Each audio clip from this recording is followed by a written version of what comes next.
Welcome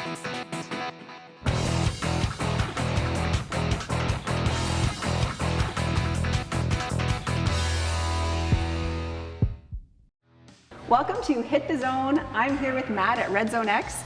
Now Matt, we're sitting on foam rollers and we've used these before for the hip and glute stretch, but there's other things you can use it for. There is, yeah. So what are I know what people usually see them foam rolling before a workout. Is that an important thing? It is super important to do foam rolling pre-workout and post-workout. You can add those both to your routine. What it's gonna do with the foam roller is it's gonna help basically mobilize that tissue before you're gonna go and exert yourself. So the foam rolling on the muscle is gonna increase some blood flow. Because of that increase in blood flow, it's also gonna help you recover a little faster as well.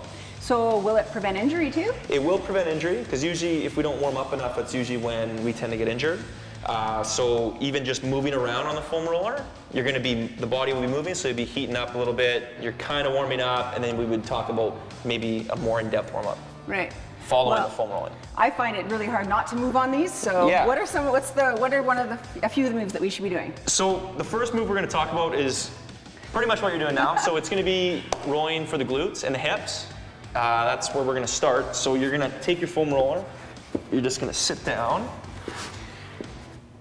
Yeah. So one knee's going to be bent, the other leg's going to be straight. You're going to kind of lean to the downside, and you're just going to roll back and forth. This knee can bend a tiny bit. And what you're looking for is any tightness.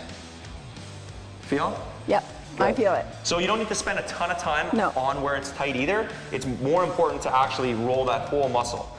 Don't just focus on where it's tight and sore. And I guess the important thing is to do both sides. Yeah, so we would do left side, right side. Okay. You're not going to spend too much time on that. Like I said, anywhere between 10 to 20 rolls.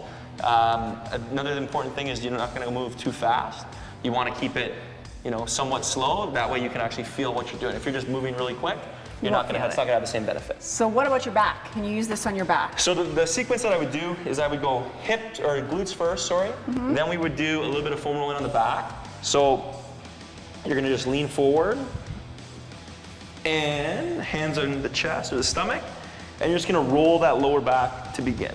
So usually this is going to be really painful for some people. So if you need to, you can put the butt down, and then you can just kind of lean back, back and forth.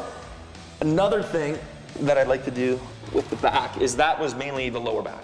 Okay. Right, so there is that upper back, and a lot of people with desk jobs, they get super tight in between those shoulder blades, or we're driving most of the time, so we're in that hunched over position. So we're gonna help roll those erectors out between the shoulder blades. So you're gonna go back into that position, and then I'm just gonna scooch that foam roller up, and what you're gonna do, Jen, is lift your butt up, cross your arms, and you're actually gonna give yourself a big hug. So all that's gonna do is pull those shoulder blades a little bit wider apart, and now roll back and forth, watch the neck, and you should feel that.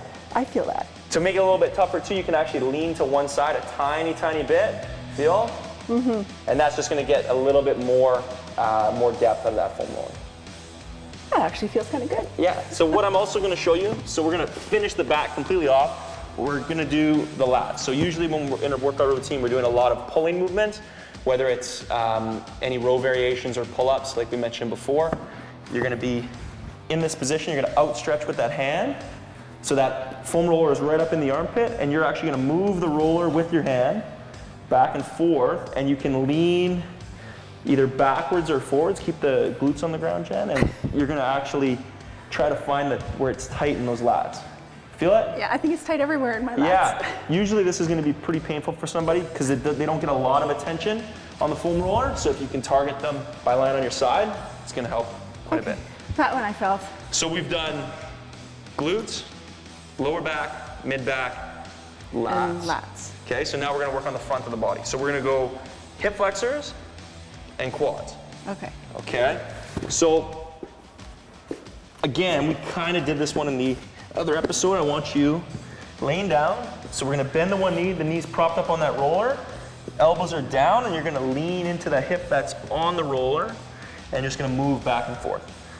So again, you're moving quite a bit. You wanna- Don't move that much. Yeah, you don't need to move too much, and you wanna be sure that you can even open up this way, so you are gonna get each side of that hip flexor.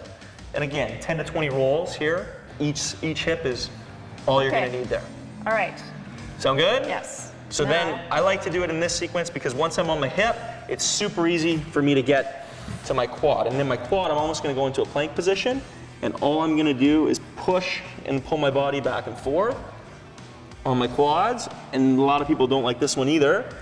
Then you're gonna be sure not to roll over that kneecap. So you wanna take that roller just above, and you're gonna push the body back. And again, you don't wanna focus too much time on just where it's sore. You wanna try and roll that whole muscle out because it's important to get the blood flow moving again.